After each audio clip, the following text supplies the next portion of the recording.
Well, it's raining outside and I'm out of parts, so I'm going to do another quick video update on the 2+2 project. So I've been focusing on interior and AC and some more fancy options on this car in the last couple months. Finally ditched the stock truck pan on the motor and put the Holley 302-2 swap pan on there. I have homemade mounts, and the truck pan fit nice, it was just too low, so I put that Holley one in there. I actually didn't even have to pull the engine.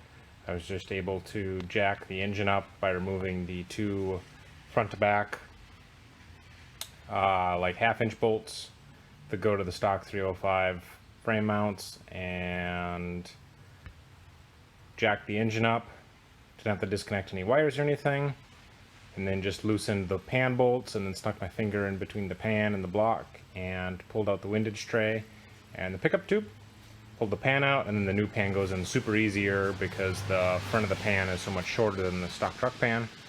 I thought about actually redoing my mount setup and lowering the front of the engine because it sits a little bit higher than it needs to now, but I decided just to keep it because the headers are 4th gen ones and they're gonna hit stuff, and it's just more stuff to change that does need to, since it clears the hood with a little bit of bracing cut out. So I also worked on AC bracket, and it's kind of goofy down there, but I used to never have a belt tensioner, and I had the belt routing a little bit different.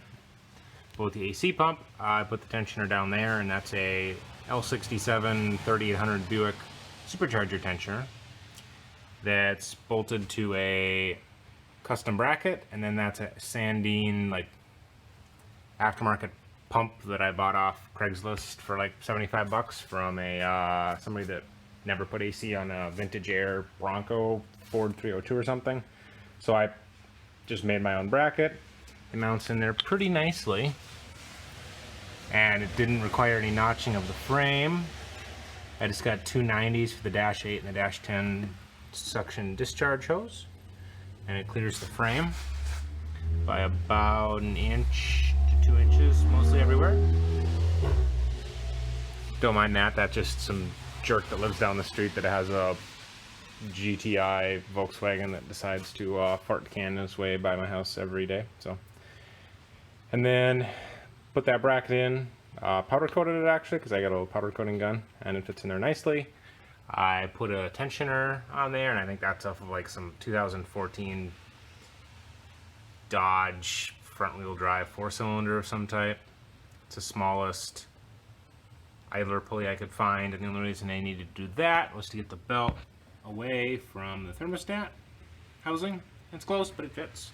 And then I just remade a new bracket that bolts to the water pump that mounts my idler for the supercharger. So I routed that belt, and then that pulley used to be that pulley, and routes around there. It doesn't slip. It's close there, but it clears. And it's nice because it's a no-cut solution to put a Sandine style pump into an LS versus high mounting it, which wouldn't work with my water pump hose, or putting on the R4 compressor, which also wouldn't work, and they kind of suck. And it tucks down there nicely, and if I hit a turbo or something, it would be really nice to route the exhaust right through there. So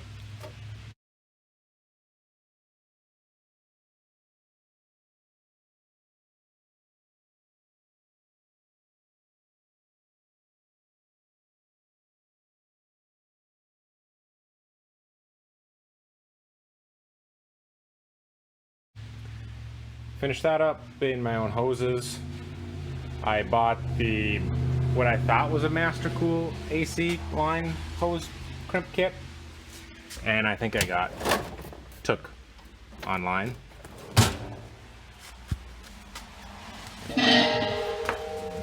Since it seems kind of cheap, but it worked. So that thing, and then I just bought all my fittings off Rock Auto and bought all the AC hose, since I don't know anyone in town that builds AC lines. So I just made my own. One of the kind of issues I ran into was I used just normal dash 10 fittings, but kind of ugly since there are 12 fittings and it's R134 hose. Probably I couldn't find R134 specific GM fittings. Most of the fittings that they make for R134 are metric thread, and these are English thread, standard thread. Still have my receiver dryer, my old one. I have a new one, but I have to charge the AC system, and I gotta borrow the AC line compressor. I have to borrow the AC gauge kit and vacuum pump from my dad, so gotta wait on that a little bit. Let's see.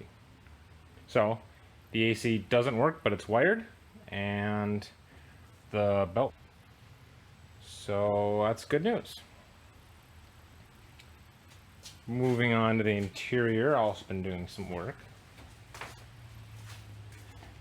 So this used to have stock seats, which the driver's was the factory Grand Prix seat. The passenger was also the factory one, but it was seat foamed with some Monte Carlo SS fabric because the stock passenger seat was mouse eaten.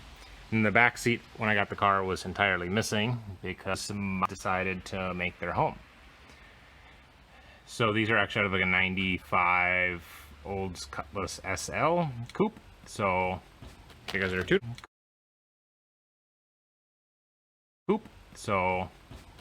two-door, they still fold forward. And they're nice leather seats. The driver's is power, the passenger's is automatic. And I also reupholstered the side of the center console that was missing from when I got the car.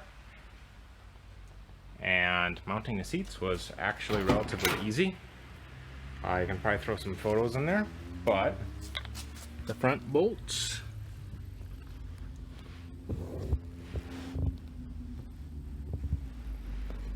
right there. I just re-drilled the factory hole a little bit narrower. And the rear bolts, these are the stock W body tracks. And the rear bolts just got a little 1.5 by 3 inch standoff to tie into the factory lower bolts. And then the top bolt protrudes through the track into the little bracket.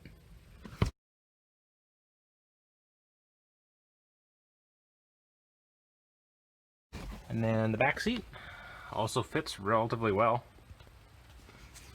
Passenger seat used the same concept, lower brackets as the driver's side. Back seat, nice thing is it has fold down, so if you remove your pass-through cushion between the cab and the trunk, you can haul like 2x4s and stuff. Granted, this is a Grand Prix, so it has the additional rear seat bracing, so there's really no point. But if you have like a Cutlass coupe or a Malibu or something, you'd be able to use that. It's got an armrest in the middle, and this basically just mounted with a couple 1/4 inch steel rods in the top. I can throw some pictures in there.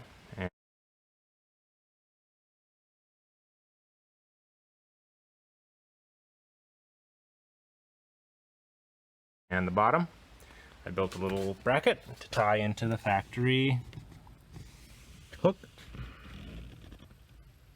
So you can see that hook there, that's the factory hook. And then that's actually an old piece of like road sign that I bent up and painted. And that just bolt to hold the factory tie down for the seat into the little bracket I made. So as you can see, there's a little bit of mismatch between the bottom of the floor pan and the bottom of the seat, just because the W body doesn't have a big drive shaft hump. But if you don't look at it, or if you look at it from the top, or even just build a little filler panel, which I might do, it fits in there really nice and it's comfortable. It fits on the top relatively well. So it's flush from the top of the seat to the back. Got a little headrest in there, and it's a comfortable seat, and If you have a car that has mouse damage like this and don't want to spend the, you know, four figures, you know, $1,000, $1,200 to get everything reupholstered by a shop, or reupholster your stock seats, which is also probably going to cost $800 plus by the time you buy seats, find something out of a junkyard that's in rough shape, buy the new foam, buy the new fabric and upholstery and everything. Where these, I think it cost me $120 for all 4 seats, or front 2 and the rear seat, and some time of just some material I had laying around, and they work pretty great, and they're power and align up nicely to the bottom of the floor. So those are the updates for the spring that I've been working on. Getting cleaner in here, more comfortable. Just got to get AC and some drag radials and maybe take it to the track. And remember, if you don't like, don't subscribe, or don't comment, I won't care. Catch you later.